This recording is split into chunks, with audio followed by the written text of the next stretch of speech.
Vinny's back with us. He's finished eating across the road at the cafe. He looks happy. Mate, I'll tell you what, it's a great feed across the road. I've already introduced you to our fabulous and wonderful guest for today, Bronwyn. I did say, a misquote of mine, that Bronwyn was the first female Speaker of the House of Representatives about 2013. That part is correct, but it was for the mighty Liberal Party. That's where Bronnie came from. So Bronwyn, at this stage, welcome to our little chat. Well, thank you very much. And if I can say, I am the only person, male or female, who've been a senator, a member, a minister, and speaker. Ah, bravo. Bravo. So you're well qualified in politics, aren't you, Bronwyn? I mean, when it comes to politics, no one really can hold a candle to your experience. Well, perhaps there are some. One might particularly say John Howard, I guess. But I was there for 30 years. Yeah. So It's a long and time. I was party president before that, and the first woman to be party president. Correct.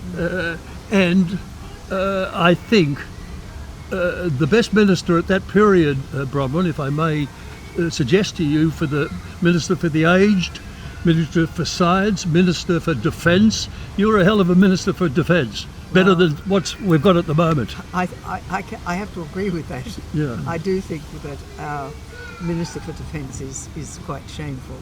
Yeah. He talks a big game, and it's all rubbish. Well, Trump said that. Just look at the situation we're in now. If we were asked to do more in sending the ship, we really can't. And that's shameful. Yeah, I agree with you. And then fuel, stockpiling, we don't have the fuel to run. If we send any of our people off to war these days, Army, Navy or Air Force, we don't seem to have the fuel supplies. Well, the fuel supplies is only one part of the question. The fact of the matter is that the Labor governments per se really don't care much about defence. We've got a treasurer who wants to reinvent capitalism. Well, he's done very well, hasn't he? He's done very the well. country has never been worse off, really. Yeah. And inflation is going to go through the roof again, and yet they're going off to the Fair Work Commission to say that wages should be raised above inflation. Well, the net result of what they've done is that people might have more money in their pocket, but you can actually buy less with it. And it was inevitable that was going to be the case right from day one, when they pushed through industrial relations so-called reforms, which have made it just worse, particularly for small business. And they have put money into the non-market part of the economy, which means that productivity is just so low. So we can't afford to pay more for things unless we have productivity that enables us to do so. Yeah, agreed. Well, talking about politics, because I can understand what's happening so far as the economy is concerned, but politically, the Liberal Party is out where no one wants to be, in the wilderness.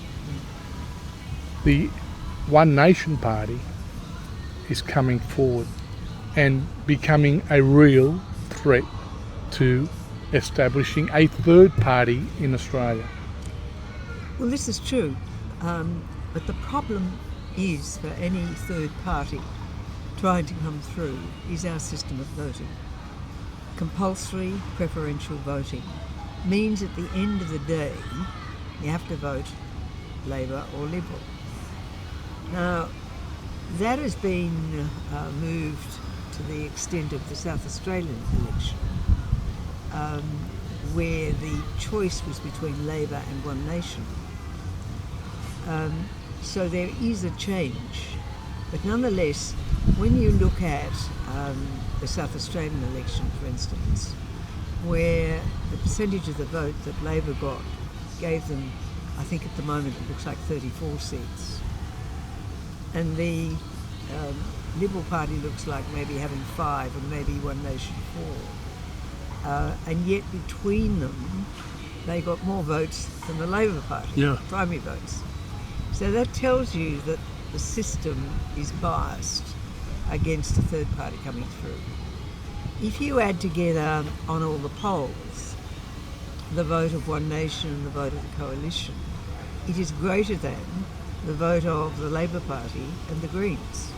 So somehow there has to be an accommodation to capture all those votes, to allow the Conservative side of politics to gain government. Well, the way it's going, it doesn't look like it's ever going to gain government, is it?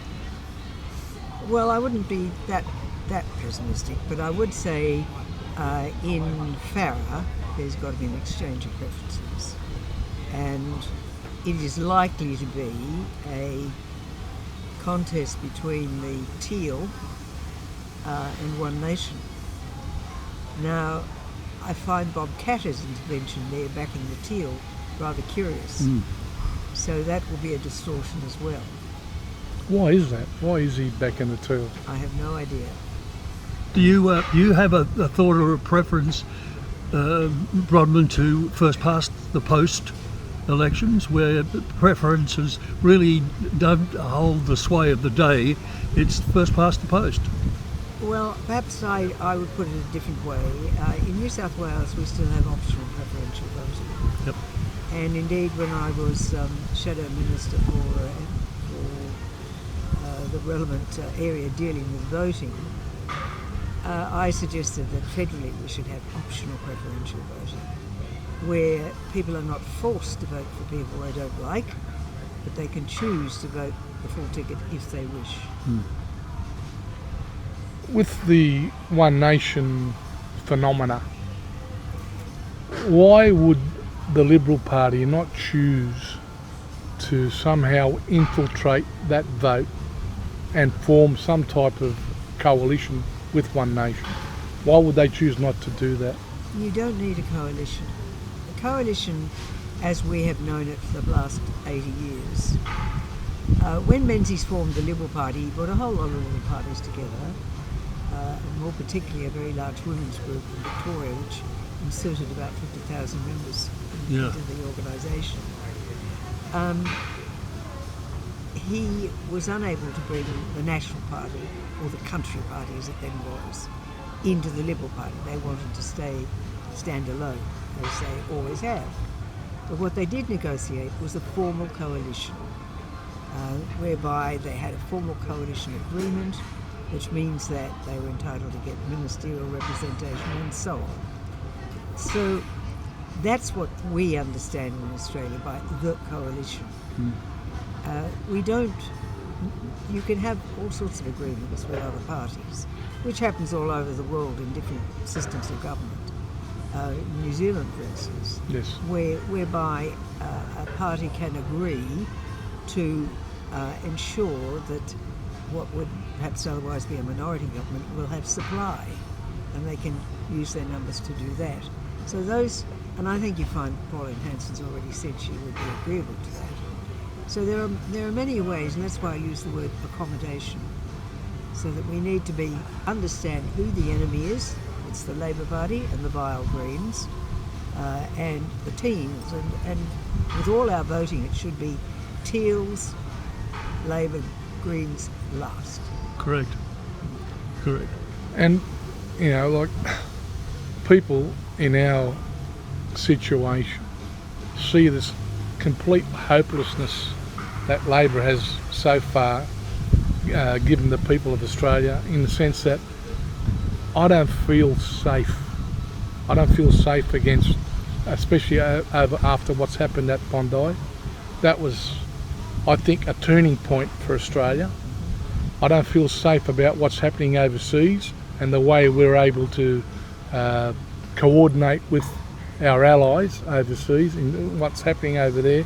I mean, how do we overcome all these bad feelings that we have, the situation we find ourselves in, when politically, even our own political system seems to be at war with each other? The One Nation against Liberals, against Labor. I mean, there just seems to be this continual fighting internally and externally. Well, the best way, of course, is to defeat the Labor government and a new government. And indeed, before the last election, before the election was called, it looked like the Liberal Party was going to win, or the coalition was going to win. It did. And then something happened. I mean, for some reason there was no campaign. I don't understand what happened. I really don't. And of course the result was devastating. But if you look at the Labor vote, it has this huge majority, but it's very shallow. There are lots of marginal seats in there, and they did it with, what, a third of the vote. So the opportunities are there. So with the new leadership in the coalition, we haven't seen any immediate turnaround, but I think we will start to see that. Well, don't you think that the old, and I call it the old because it was recently, Peter Dutton and his mob there, don't you feel that they were so similar to Labor? I mean, there seemed to be this wokeness that both parties have that doesn't digest with everyone. It doesn't certainly digest with me. Well, the first error that was made was that very ridiculous idea that you would vote against tax cuts. Now, they weren't even very big tax cuts, they were quite small. I think Amanda Hanson once said when Peter Costello brought in some tax cuts, it would only buy you a hamburger and a milkshake. And I think that's about the scale of them. So why the coalition voted against those tax cuts would be beyond my understanding. Now, Angus Taylor has said that was an error and it certainly would never happen again. But that was the first misstep in the campaign, and it went downhill from there. So I do think that the most pressing issue of the day, without any doubt at all, is the question of immigration. And it is mass immigration. And the Labor Party has upped the numbers coming into the country massively. And the problem is that the federal government makes the decision to bring people into the country, but is not responsibility for providing the infrastructure, which results from all those additional people coming in. So it's not just housing. Housing is one issue. It's when you hear reports of people lying on the floor of hospitals because they can't get treated in an emergency, that's a pressure that comes from immigration, because migrants get sick. Yep. You've got more people, but you haven't got more hospitals, and you haven't got more staff to deal with them. It results in pressures on teaching and teachers, because you've got more children to be taught. You haven't got enough teachers, and so now you see the ridiculous situation that people with ATARs less than 50 are now being trained as teachers. That builds in a different problem.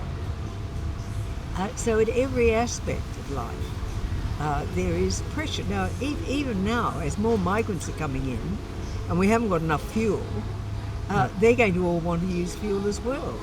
So I have said, and I believe it's right, that there should be a freeze. Canada did. Excuse me. Canada did it, and it worked.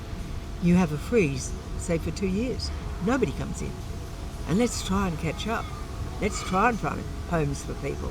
We have a document called Closing the Gap, which measures the difference between what's happening with Aboriginal people and the rest of the community.